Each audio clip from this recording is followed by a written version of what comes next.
C'est le même boîtier, quasiment le même boîtier. Je sais pas pourquoi il y avait Et deux le- versions. Limite un peu plus de vélo comme c'est cheap, quoi. J'ai les deux H.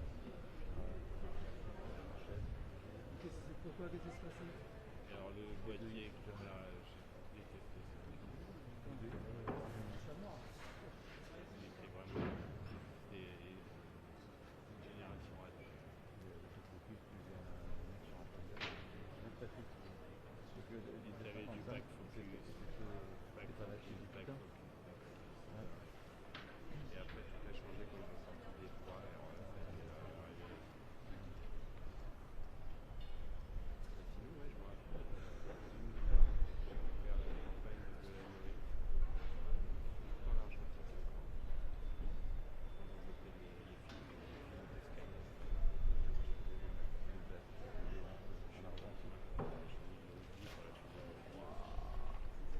C'est-à-dire que le choix des photos à la fin était vite fait. Tu choisissais celle qui était nette. Qu'elle était encore bien. C'est bon, mais...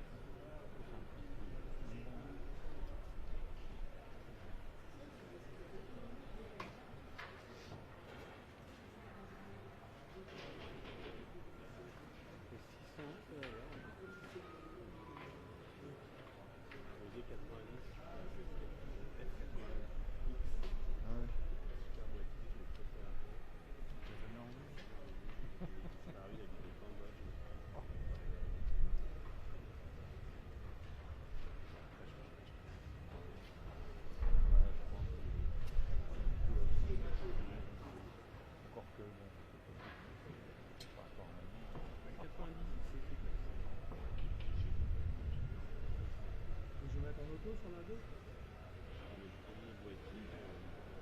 Je vais mettre en auto sur la 2 Je vais mettre en auto sur la 2 Il y avait une fois. Tu pouvais mettre des piles versions. Le F100. Mais c'est plus vieux. Le F90 c'est plus vieux. C'est une génération avant. Plastique un peu de... Le brillant, le dos, caoutchouc. Non, mais ça peut Le F100 c'est la génération F5. 700 F5.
Let's say a few words. Absolutely. Yeah, You start. I will start. Monsieur le Président, cher Gitanas, merci beaucoup d'être à Paris aujourd'hui. Je suis très heureux de t'accueillir et d'avoir l'opportunité d'échanger pour préparer en effet le prochain sommet de l'OTAN que vous accueillerez pour la première fois à Vilnius les 11 et 12 juillet. Et c'est une échéance importante pour notre Europe et évidemment dans le contexte de l'agression russe en Ukraine. Ce sommet sera l'occasion de démontrer la mise en œuvre effective des décisions importantes que nous avons prises à Madrid l'année dernière, en particulier sur le renforcement de la posture de l'Alliance à la suite de la guerre d'agression russe contre l'Ukraine. La France prend toute sa part et a contribué au renforcement européen supplémentaire et sans délai de la posture de l'OTAN sur son flanc Est. Et nous sommes présents, vous le savez, aussi en Estonie ainsi qu'en Roumanie dans ce cadre.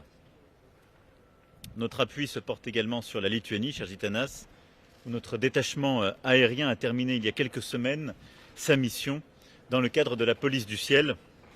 Et nous poursuivrons cet engagement avec un retour de nos militaires dès le mois de décembre pour une nouvelle mission.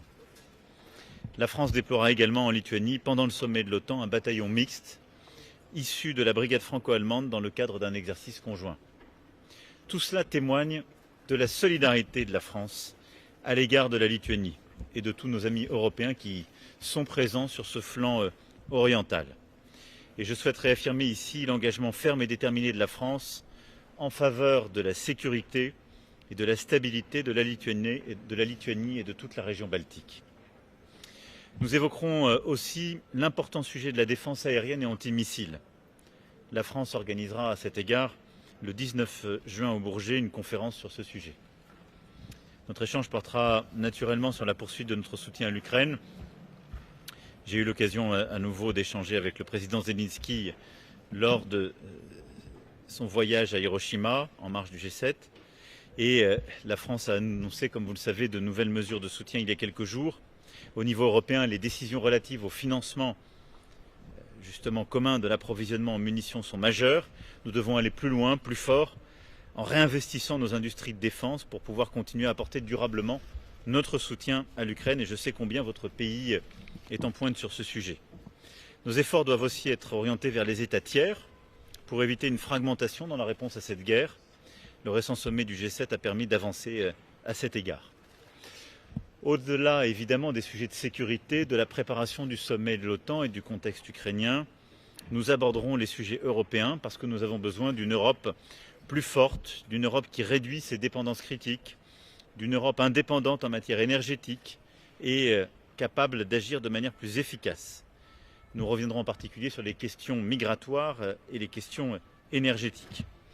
Enfin, nous préparons ensemble le sommet de la communauté politique européenne qui se tiendra à Chisinau le 1er juin prochain, afin d'avoir une discussion entre chefs d'État et de gouvernement des 47 pays qui sont concernés sur les grands enjeux géopolitiques auxquels nous avons à faire face, qu'il s'agisse de sécurité encore, de cyber, de connectivité, d'infrastructures critiques. Monsieur le Président, cher Gitanas, je veux aussi saluer l'approfondissement de notre relation bilatérale. Cet approfondissement est réel et je voulais t'en remercier parce que je sais ton implication personnelle. J'avais eu l'occasion, avant la pandémie, de visiter ton pays et nous avons, sur le plan stratégique, politique, économique, culturel, noué des relations fortes, accru la relation bilatérale. Nous l'avons renforcée aussi autour des canons César et de la coopération qui a encore illustré cette intimité stratégique renforcée. L'amitié entre nos deux pays s'incarnera aussi de la plus belle des manières en 2024, avec l'accueil en France d'une saison culturelle de la Lituanie que nous avons décidé l'un et l'autre et qui permettra de mieux faire connaître en France la richesse et la diversité de la culture lituanienne. Voici les sujets que je souhaitais ici évoquer avant que nous ne puissions avoir notre déjeuner de travail. Merci Monsieur le Président, cher Gitanas, d'être à Paris aujourd'hui. Labą dieną, bonjour, Jūsų ekscelencija prezidentė, mielas draugė Emanuelė. Iš tikrųjų visada smagu lankytis čia ir jaustis tarp draugų. Šiandien gyvename tokių laikų, kuomet draugų petys, draugų parama yra ypatingai svarbus. Ir šiandien kaip niekada svarbu likti demokratiniam pasauliui, likti vieningam. Mes iš tikrųjų išgyvename tokius laikus, kuomet labai svarbu stovėti teisingoje istorijos pusėje. Ir kompromisams, pilkosioms zonoms vietos nėra. Mes turime pasakyti, kad balta yra balta, juoda yra juoda. Ir labai ryžtingai kovoti su tai, kas yra juoda. Lietuvos gyventojai, Lietuva kaip valstybė iš tikrųjų yra labai įsipareigojusi Ukrainai. Ačiū, kad jūs tai paminėjote, nes tai yra ne tik tai mūsų politikų, tai yra visų mūsų žmonių nuostata, pozicija remti Ukrainą visomis išgalėmis.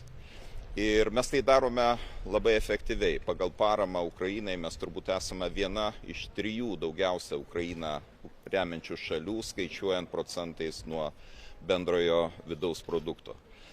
Tai yra mūsų pareiga ir tai yra mūsų įsipareigojimas demokratijai, laisviai. Šiandieninis karas vyksta Ukrainoje, tačiau kova vyksta gerokai platesnėme formate. Ir ta kova apima labai daug valstybių, didžiąją pasaulio dalį, nes tai yra kova tarp totalitarizmo ir demokratijos. Ir mes esame įsitikinę, kad būdami ryžtingi, būdami vieningi, mes tą kovą laimėsime. Tai bus demokratijos pergalė prieš autokratiją. Žinoma, jūs teisingai paminėjote, kad Liepos 11-12 dienomis Vilniuje įvyks NATO viršūnių susitikimas ir mes puoselėme labai didelės ambicijas ir planus. Tikimės, kad tai bus tikrai labai reikšmingas susitikimas, kuris leis mums žengti dar vieną didelį žingsnį paramos Ukrainai prasme, rytinio NATO flango ir visos NATO organizacijos stiprinimo prasme. Todėl mes labai norėtume, kad Madrido viršūnių susitikime priimtos svarbios deklaracijos taptų jų įgyvendinimu jau Vilniuje. Ir pirmiausia, pažymėčiau, žinoma, priešakinės gynybos būtinybę.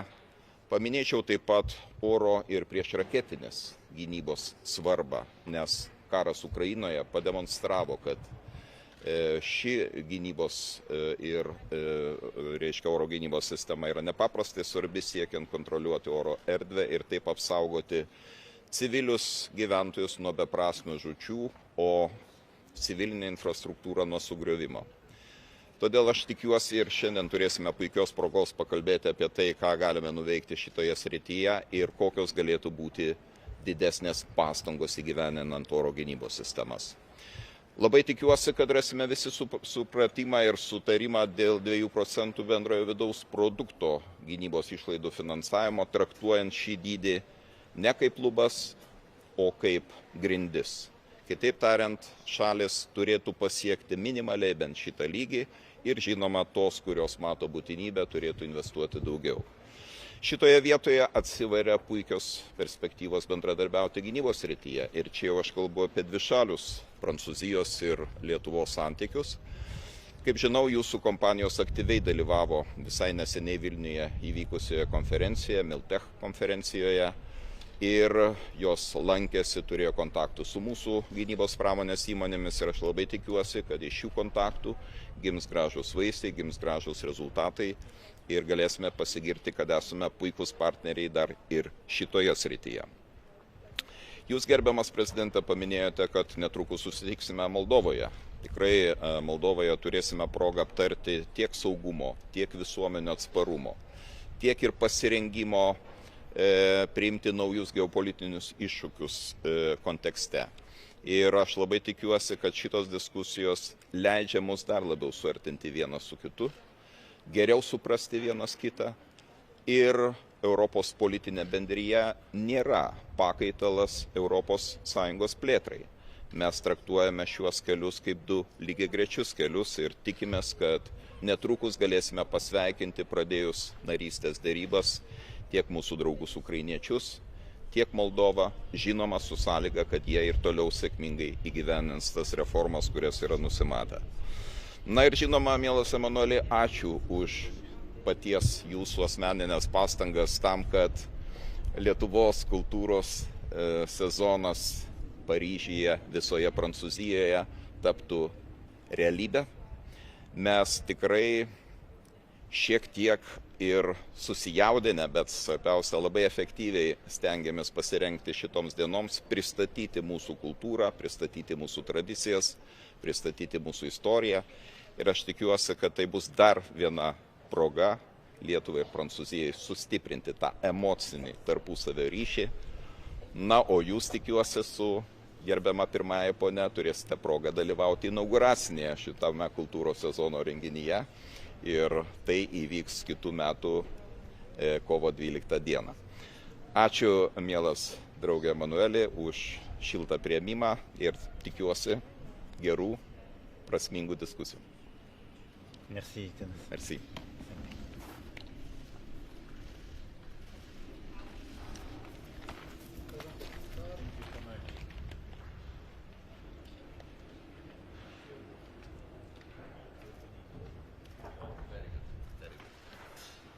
Merci beaucoup.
visas issued to only 59,000 students.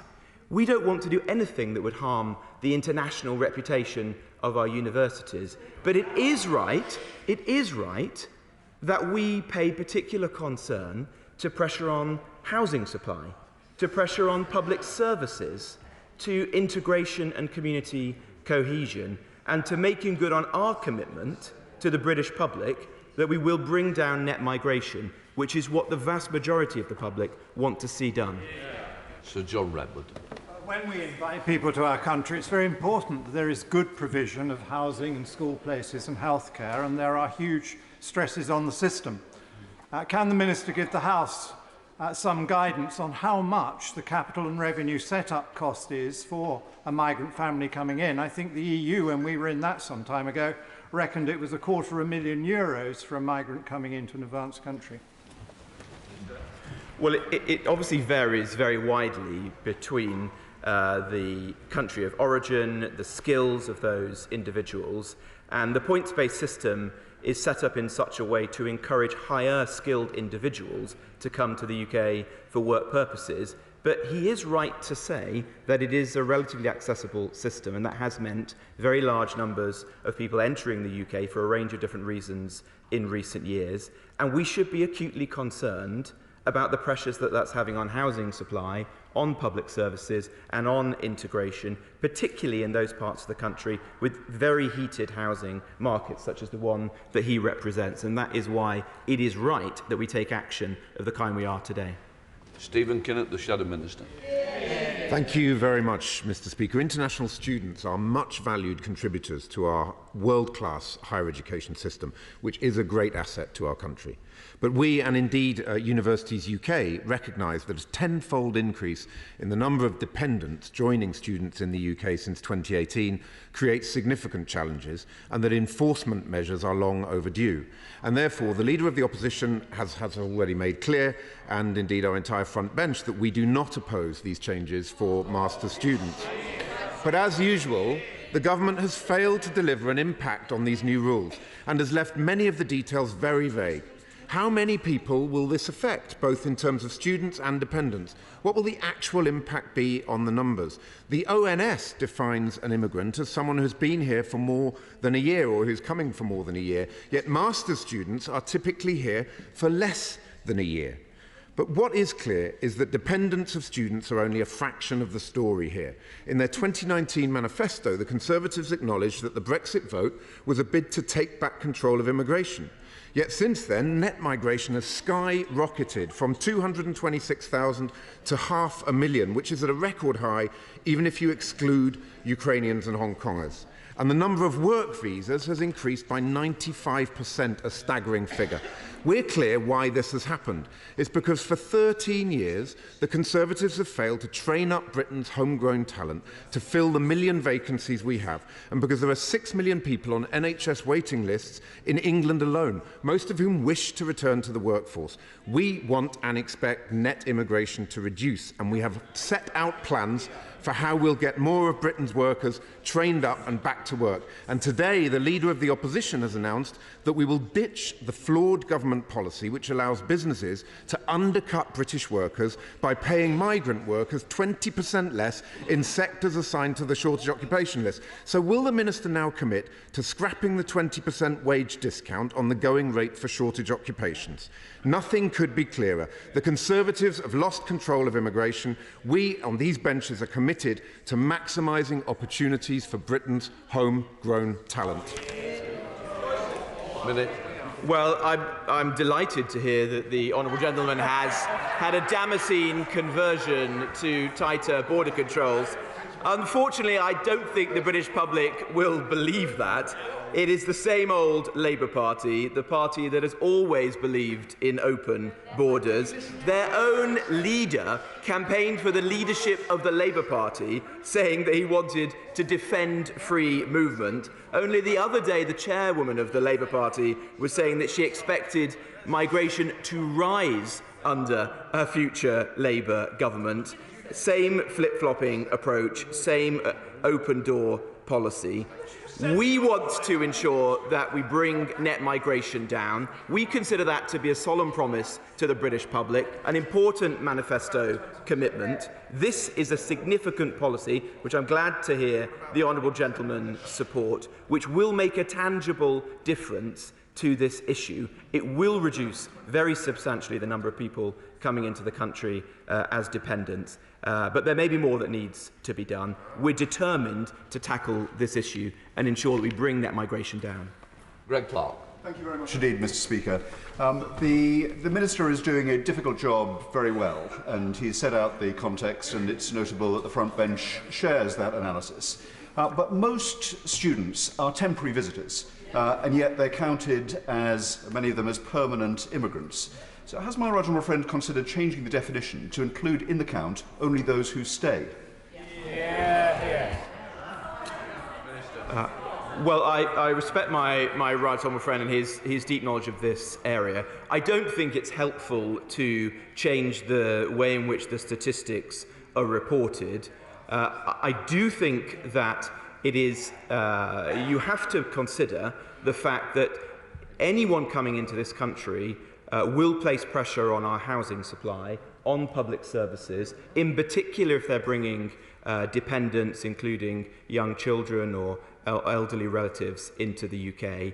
And in the present climate, in which there's significant pressure on public services and significant pressure on housing, particularly in certain parts of the country, that is extremely important. We have seen historically that the vast majority of students leave the country and go back to their home country to continue their careers and lives. It's too early to say whether the graduate route will make a material difference to that. It may be that if individuals come to the UK to study, then spend a period of time here on the graduate route, certainly if they bring dependents, that we will start to see a significant increase in the number of people staying here, making a life in the UK and not returning home, in which case policies of this kind will become more important.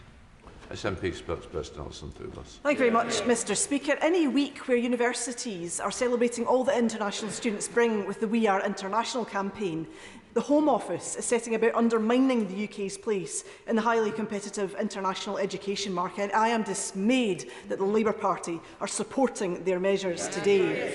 Canada and Australia and the US must be rubbing their hands in glee, Mr. Speaker. Yet more chopping and changing, which makes the UK less attractive. Research published by HEPI last week shows that in 2021-22, the benefit to the UK from international students stood at £41.9 billion, with every single constituency on these islands seeing a benefit. And the dependents that come with them, often those husbands or wives, are working. They're not a burden to the state, and they have to pay the immigration health surcharge as well. So can I ask the Minister, what is the evidence for the policy that he's brought forward today? The written statement yesterday speaks of issues with agents and enhanced enforcement and compliance. So what data does he have to suggest that people are abusing what is already an incredibly expensive system? What equality impact assessment has he carried out? Because Universities UK International have said that restricting dependence will have a disproportionate impact on women and particular countries, incidentally those like Nigeria and India, where the market is growing. And finally, what discussions has he had with the Minister for Higher and Further Education in Scotland ahead of this announcement? And what impact assessment has he carried out on how it will affect institutions in Scotland? Well, we did think very carefully about this measure and had detailed conversations with colleagues across government, including, of course, with the Department for Education, and indeed with universities. In my experience, leaders of universities understand the issue that we're grappling with here. They can see for themselves the very significant increase in the number of dependents who have come to the UK in recent years, and why the government would feel the need to take action. The measures that we're putting in place today will ensure that there will still be a route for dependents to come to the UK for research courses, such as PhDs, where people will be here for a sustained period of time, but there won't be for those people here for short courses. And to give the Honourable Lady an example, last year there were 315,000 foreign master's students in the UK. These are very large numbers of individuals, and if those people were to bring dependents at scale, that does put pressure on public services and on housing in the UK. And I'm surprised that the Honourable Lady doesn't appreciate that, particularly given the state of some public services in Scotland. Thank you, Mr. Speaker. It's obviously right that when we see emerging trends in the immigration system that cause concern, that action is taken. I would, though, say if we're discussing things like net migration, we also need to be clear about factors that contribute, like, for example, British citizens returning to the UK and potentially bringing children with them, that also counts towards net migration statistics, but clearly isn't something related to immigration policy. In terms of the wider system, though, the rationale behind this move, I suspect the Minister might have wanted to announce something slightly more comprehensive today, rather than just a focus on student dependence. And would he agree that actually it's also about making sure we'd have the immigration system having the appropriate impact on the labour market, and looking more widely at things like, for example, the salary thresholds we have throughout the system, as well as just this change announced today? Well, I do think the package of measures that we have announced will make a tangible difference to net migration, and taken together with the easing of exceptional factors like those Hong Kong BNO individuals coming to the UK over the next year or two, there is good reason to believe that net migration will fall and that we will be better placed to meet our important manifesto commitment. But he's right to say that it is critical that we do so. If there are further measures, that we consider them, and that we have to think carefully about how migration interacts with the British labour market, because it is quite wrong to perpetuate an economic model that is overly reliant on foreign labour, and where people are coming here taking jobs from British workers, and we are not tackling the core issue, which is the number of economically inactive people in our country. Smith. Speaker, our higher education institutions operate in a global market, which is why universities like Lancaster University attract students from over 100 different countries, many of whom come, study and then return. Now, the Minister has raised the issue of pressure on public services, which makes me wonder who he thinks has been in charge for the past 13 years. But my question to the Minister is, what consultation has he had with universities like Lancaster about the implications for them on things like the global and league tables for universities? Well, we have given careful thought to this announcement, I said earlier, and worked closely with the Department for Education, who of course are the bridge to universities. It's important to stress that we have met the government's target of 600,000 international students 10 years early, and are likely to exceed that this year. So there's no suggestion that the number of international students is going to diminish rapidly. What we're doing is tackling a particular issue, which is an unintended consequence of earlier liberalisations, which is the very significant increase in the number of dependents following international students. I would also say that it is not healthy for British universities to become overly reliant on international students. Just a few years ago, only 5% of the income of British universities came from international students. Today it's 18% and growing. There's obviously benefits to having income from international students, but we shouldn't be overly reliant upon it. Sir Desmond Swain. When these measures have their effect, surely we will then be able to treat foreign students as the booming export that they are, rather than immigration. Well, foreign students' education of international students is an important export industry. I believe it's the 4th or 5th biggest export industry of the UK, and that's a good thing and something that is supported by the government. That's why we created the international education strategy that has proven to be so successful. But what we're doing today is ensuring that we don't see unintended consequences and unnecessary pressure on public service as a result. Alistair Carmichael. So what impact will these changes have on the number of students from overseas coming to study in British universities, and what will be the financial consequences of these changes? Has the Home Office made that assessment? Well, as I said in answer to an earlier question, we have already met our target of 600,000 students coming to the UK from overseas. That's 10 years early. Last year, in fact, there were 605,000. We expect the numbers to increase this year beyond 600,000. And so there's no suggestion that universities are going to be shortchanged as a result of this. But in the medium term, it will obviously involve fewer dependents coming with those international students. And for the reasons I've already set out, we think that's a good thing. Perhaps he doesn't. Sir Woodley. This measure is wholly to be welcomed. But the fact is that legal migration is out of control. And the British people didn't vote for Brexit to replace mass migration from Europe with mass migration from the rest of the world. So can I press the Minister on this point made by my honourable friend? We're never going to deal with legal migration until we solve this labour problem, that homegrown employers in Britain are paying too low wages and they're trying to attract people from all over the world. So why don't we raise the threshold to the average earnings? You have to earn average earnings if you want to come here and get a job. Well, I'm grateful to my right honourable friend for his support. He's right that having left the European Union, taken back control of our borders and migration policy, it's absolutely critical that we make good on our promise to bring net migration down, because it does put intolerable pressure on public services, on housing. It does strain community cohesion, particularly when it happens at a scale and speed which is too great for many people in British society. He makes an important point about the workings of the points-based system and the salary thresholds for the shortage occupation list and for general work visas. And that is something that the government keeps under review, because we don't want to see employers reaching for international labour rather than seeking to recruit and train domestic labour, reducing unemployment, reducing people who are on benefits. Samsung Desi.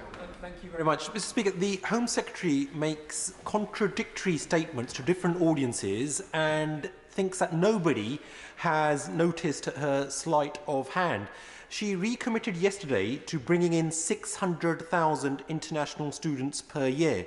But does the Minister now regret that after having completely lost control of immigration figures, she actually expressed her desire to reduce student visas at last year's Conservative Party conference? Well, the Home Secretary and I are completely at one in our determination to reduce net migration. That is what this party stood on a manifesto to do, and that's what we intend to achieve. The Home Secretary and I want to find ways in which we can tackle abuse and unintended consequences within the system, and the package of measures we've set out this week will do so in a very important, and as his own party appears now to support it, clearly significant and cross-party area. Sir John Hayes. Thank you, Mr. Speaker. I refer the House to my entry in the Register of Interest. As the Minister considers work visas, which have exploded and displace investment in domestic skills and displace the kind of investment in modernity and working practices that are fit for the future, will you also answer this question? Why is it right and fair for those students studying a research degree to be able to bring their people into the country, but not fair for people who are not doing primary research? Surely, if those studying for MAs that don't require research can't bring their family, no one should be able to.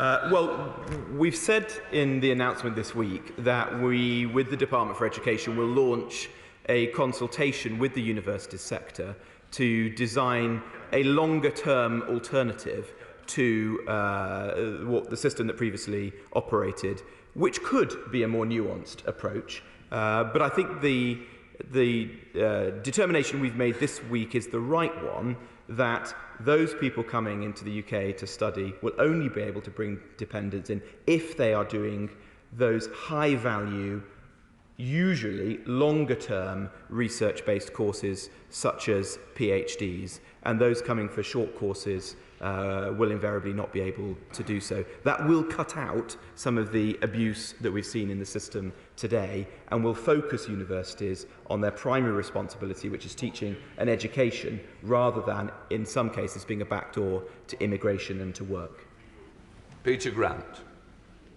Mr. Speaker, later this afternoon, my much valued international student Jacqueline will spend the last few hours of her time here before she completes her internship. Jacqueline has been a massive, massive asset to my office, as have the other LSC and other interns I've had the privilege of working with over the last number of years. What should I say to Jacqueline? Should I say thank you, you have been a boon to this place and to these islands? Or should I say to her, you're a problem that has to be controlled? Well, it would be helpful if the Honourable General didn't spread misinformation to his researcher or indeed to anyone else. It was the government who created, through the International Education Strategy, this commitment that has proven to be so successful, that has led to 600,000 international students coming to the UK, perhaps including the lady he refers to.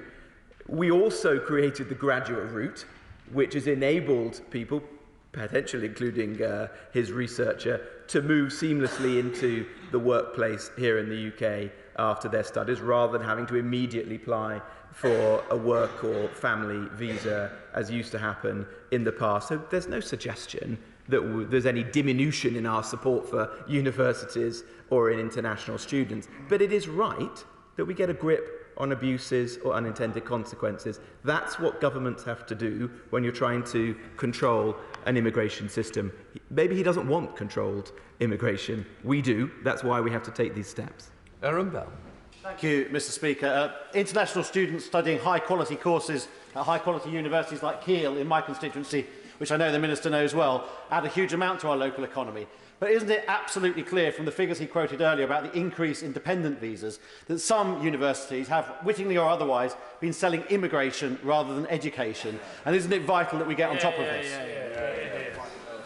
I completely agree with the honourable gentleman. Universities such as Kiel, I know that university well, have played a critical role in the economic development of local communities, and we want to encourage that. But it is important that universities primarily focus on education, not creating courses which are then marketed overseas to individuals whose primary interest is in coming to the UK for immigration and work purposes, and for the courses being a backdoor to that. Ben Bradshaw. Isn't the truth, Mr. Speaker, that excellent universities like mine in Exeter have sought since Brexit to replace those thousands of EU students they've lost with students from other parts of the world who tend, for cultural and other reasons, to bring more family members, spouses and children with them? So isn't the government having to clear up another Brexit mess of its own making? And will he be honest with the House and explain how he's going to avoid discriminating against countries like Nigeria and India, where students do tend to bring dependents, and make us even more reliant on students from China? Well, it's a curious argument that he's making, because, of course, it was as a result of leaving the European Union that we've created an entirely non-discriminatory immigration system that has enabled people to apply to come to the UK, whether for work purposes or indeed as students, from anywhere in the world, rather than making it more difficult for those from outside the EU and having a very large number of EU citizens come here. The proposals we're bringing in place today will tackle this particular unintended consequence of the opening up of international students. I don't see any evidence that it will harm particular nationalities. There are some glaring examples, like the Nigerian one I mentioned previously, but this will apply to everyone. It's an entirely non-discriminatory policy. Stephen Hammond. Mr. Speaker, my right honourable friend is completely right that we must choose who comes here and we must strike out abuse. Wimbledon has many English language schools, and English language is a key part of the international education strategy. Given the specific and short-term nature of these students, given they bring in no dependents, and given also that they are not a cost on our public services, would he meet me and the leaders of the sector to discuss restoring work visas for these specific group of students? Well, I'd be pleased to meet with my honourable friend and to discuss that. And as I said earlier, with respect to the announcement we've made today, we will be doing a consultation with the Department for Education that will give universities the opportunity to set out their case and refine the policy if it's necessary. He does highlight one of the other elements of the announcement that we've made this week, which is clamping down on abuse. There are a small number of unscrupulous education agents who may be supporting disingenuous applications which are selling immigration rather than education. And one of the measures we're taking this week is to clamp down on those with much more targeted and effective enforcement activity. Joanna Charry. Speaker, my Edinburgh South West constituents do not share the Tory and Labour obsession with net migration. They understand that Scotland benefits from inward migration, and in fact the University UK research shows that my constituency's net economic benefit from international students is £170.8 million, which gives the lie to most of what the Minister has said. Now, continuing as a member of the United Kingdom is damaging Scotland's universities, including Edinburgh, Napier and Heriot-Watt in my constituency. First Brexit, now this. The union has to work for both partners, so why won't the Minister sit down with the Home Secretary and consider devolving immigration policies relating to student visas to the Scottish Parliament? Well, as I've said many times before, we've no intention of devolving immigration policy. And on the broader questions, there's no material difference between Scotland and the rest of the United Kingdom in terms of unemployment or economic inactivity, and so there's no compelling case for a bespoke immigration system for Scotland versus the rest of the United Kingdom. And the sheer scale of the number of international students that have come into the UK, all parts, including to Scotland, in recent years, suggests that the policies of this government have increased the number of international students, not diminished them. Mr. Speaker, pressures in migration policy ultimately lead back to the efficient processing of everyone who UKVI has to deal with. Can my right honourable friend assure me that this change will help UKVI make more decisions more quickly? Well, I'm pleased to say that UKVI today is a very well-run organisation under the superb leadership of an official in the Home Office called Mark Owen, and that in every one of the visa categories, it is meeting its service standard or significantly exceeding them. And so, I know the lady always likes to deal in anecdote rather than statistics, but I'm afraid to disappoint her, it is. Leila Moran. Speaker, I for one am very proud of the international students in my community, Oxford Brookes and of course Oxford University. They pride themselves on being able to attract the best and brightest, and this policy is going to make that harder. And we value them because they bring value. They bring, on average, value of £400 million to the Oxfordshire economy. So why is this government, and apparently also the Labour Party, intent on stifling our universities, but also our economy? For the Honourable Lady, but she is probably the greatest NIMBY in the House of Commons today. She always opposes new homes, new development, new infrastructure in and around Oxford. And so it is quite wrong for her to say that we should have an open-door immigration policy, welcoming more and more people into her community and others, without meeting the demands that come with that in terms of housing and infrastructure. Tom Hunt. I am uncomfortable with net migration being at the levels it currently is, and as do I believe most of my constituents.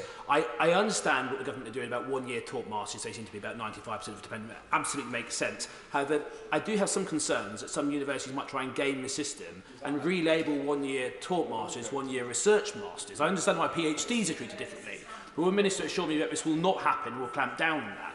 And we do also comment upon the 2-year period, I believe, that students get after they graduate, where they can stay here even if they don't necessarily have a job. Well, we do believe that the changes we're setting out today will make a marked impact on net migration. We will obviously monitor them very closely for some of the unintended consequences that he refers to, and the consultation that we will do with universities and the broader sector will help us to refine the policy should it be necessary going forward. Steve McKay. Thank you. The Minister's already acknowledged that the vast majority of students return home. In fact, the compliance rate for international student visas is 97.5%, the highest for any UK visa category. Doesn't that suggest there may be better targets for the government's energies? Well, there's no one single intervention that will solve this challenge, but this is I think, a significant intervention that will make a material difference to net migration. He's right to say that the overwhelming majority of students, historically, international students, historically have left at the end of their studies or shortly thereafter. It is possible that the system that has evolved since 2019 will see different trends because in 2020 only 7,400 non-EU students stayed on post-study. Those numbers will be dramatically higher in the years ahead. And so it may be that the mix of individuals, the countries that they come from, the fact that they're bringing dependents with them in many cases will lead to far higher number of individuals staying on post-study. But I don't think we'll see those trends clearly enough this year. We may see them in the years to come. Mr. Speaker, many of my constituents continue to be deeply concerned about the levels of net migration, not just over the last few years, but the last few decades, and they, along with myself, will welcome the measures outlined by the Minister today. Is he able to update the House on any measures his department is taking to tackle bogus college placements from students who sometimes come to this country only to disappear into thin air? Well, alongside the package of measures today, as I said earlier, we are taking further targeted enforcement activity against unscrupulous education agents who are selling immigration entry to the United Kingdom rather than education. We're also going to work closely with universities and the Department for Education to improve communication to universities and their affiliates of immigration rules so that we can clamp down on the kinds of poor practices that he describes. Speaker, the Minister avoided this question when my honourable friend asked it, so I'll try again. What discussions were there between the UK Government and Scottish ministers on this matter before the announcement was made? Well, immigration is a reserved matter. But I would just add that I am seeking a meeting with the relevant Cabinet Secretary in the Scottish Government to discuss illegal migration, but her office has so far not offered a meeting. The statement is right to celebrate the huge growth in international student numbers. I assume that's the bit that the Education Department and the Treasury insisted should go in. But within that, there is a welcome diversification in that growth, away from over-dependence on China. And that was a deliberate part of the international education strategy. Now, the Minister talks about unintended consequences, but it was entirely predictable that those coming from other countries for master's courses would come from a different demographic than Chinese students, that they would have families, and that, like us, they wouldn't want to be separated from them. That's right. Now, our competitors welcome students with families, so there is a real risk that a blanket ban on dependence will undermine the government's own international education strategy. Now, the statement commits to consulting with universities in developing the approach. So will he confirm that there'll be no blanket ban on dependence of PGT students until that consultation's taken place? Well, we will implement the policy that we set out yesterday, but concurrently with that, we will launch the consultation with universities, and if we need to refine the policy in the future as a result of that, we will do so. To his first point, I don't think there's any reason why a Chinese student would be less likely to bring dependents with them to the United Kingdom than a Nigerian or a Vietnamese or a Bangladeshi.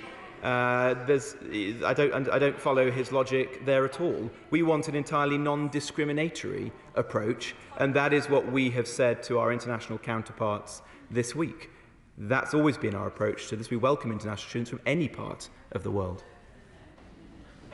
Okay. Thank you, Mr. Speaker. The vast majority of these students access their courses in the north of England through Manchester Airport in my constituency. would the Minister agree to an economic impact assessment on how this will impact jobs in my constituency and route development and the cost of that to the wider northern economy? I was pleased to be at Manchester Airport only on Friday, meeting with my Border Force officials there and seeing the expansion of the airport that's currently underway. I don't foresee any serious loss of revenue for an airport like Manchester. The number of individuals coming into the UK as international students has risen very significantly in recent years. So to the extent that provides income to airports, they will have benefited from our existing policy, and I expect them to benefit in the future. Marion Fellows. And thank you for agreeing to this urgent question, even if it only is to expose that you couldn't put a cigarette paper between Labour and Tory policies on this. Scotland has a track record in welcoming international students and into our internationally recognised universities. Scotland wants and needs the benefits they bring. This government's continuous refusal to devolve immigration powers to the Scottish Government shows the contempt that this government has for Scotland. Why doesn't this government understand and recognise that things are different there, and continual refusal to do what Scotland needs and wants is going to come down heavy on them in the next election?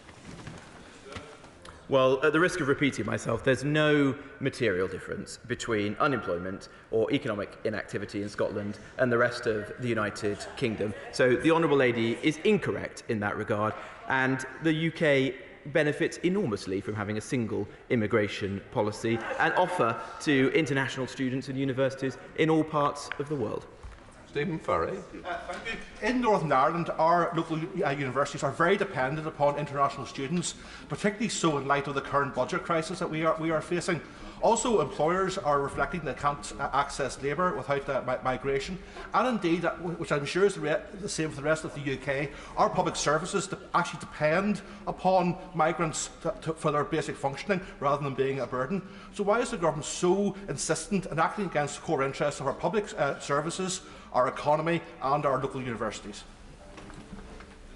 Could be further from the truth, because of course it's this government that established the international education strategy that's led to 600,000 international students coming to the UK every year, and indeed that number is likely to grow next year. With respect to public services, we created the Health and Social Care Visa, which last year led to 76,000 applications, plus, of course, their dependents are able to join them.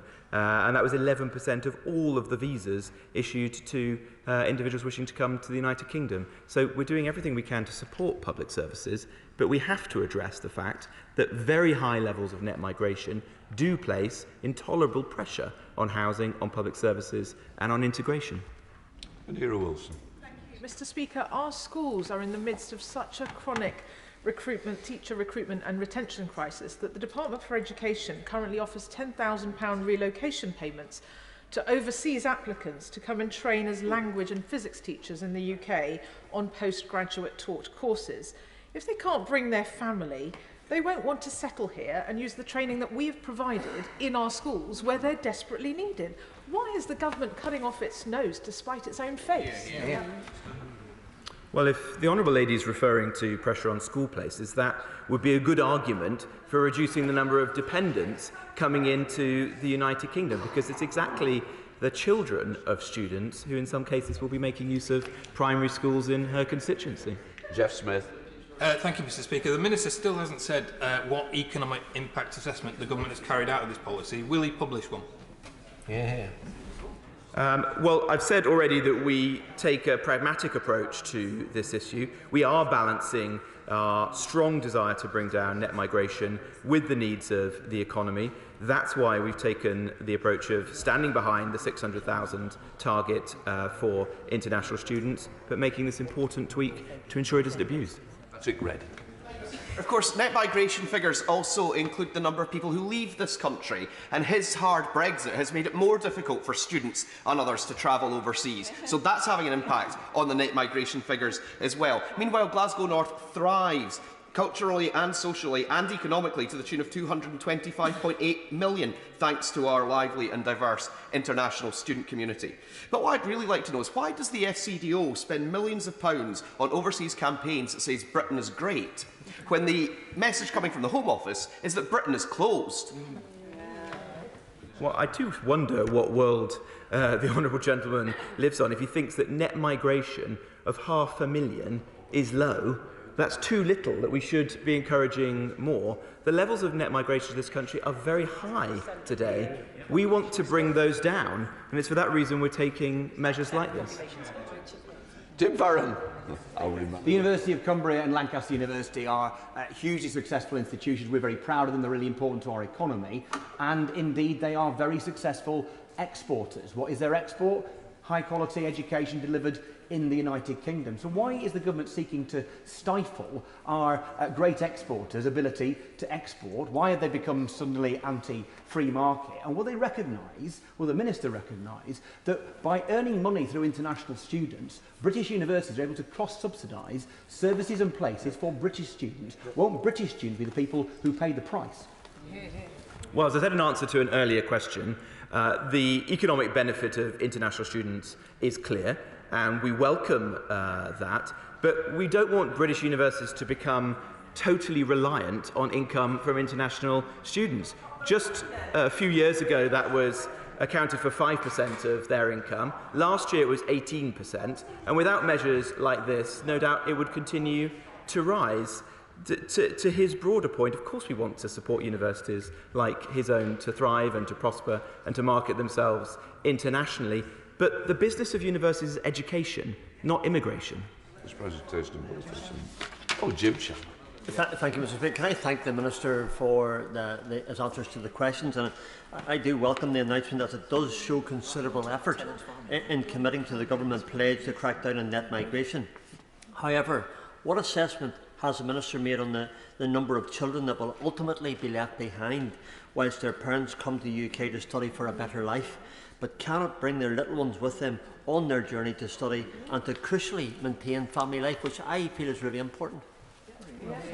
Well, that's one of the considerations why we have said that those coming here for longer-term research courses, such as PhDs, can continue to bring their dependents with them, because absolutely, if one was coming to the UK for a sustained period of time, it would be right for them to relocate in a more substantial way. But if individuals are making a choice to come here, say, for a one-year master's course, then I think it's perfectly appropriate for the UK to say that that's their decision and they shouldn't bring their dependents with them for that course. We now come to the statement. Minister Spencer. Thank you, Mr. Speaker. I draw the House's attention to my declaration of interest. And with permission, Mr. Speaker, in addition to the written ministerial statement I tabled today, I'd like to make a statement regarding today's publication of the government's response to the ROC review of tenant farming in England. This is the next step to support farmers in all corners of the country who are at the heart of our rural economy, following the UK Farm to Fork Summit last week in Downing Street. Now, before I start, I'd like to pay tribute to Baroness Rock, who I know is in the gallery observing our proceedings this afternoon. Her tenacity, her hard work, her dedication, alongside the Tenancy Working Group, has resulted in producing this important review. I'd also like to thank the former member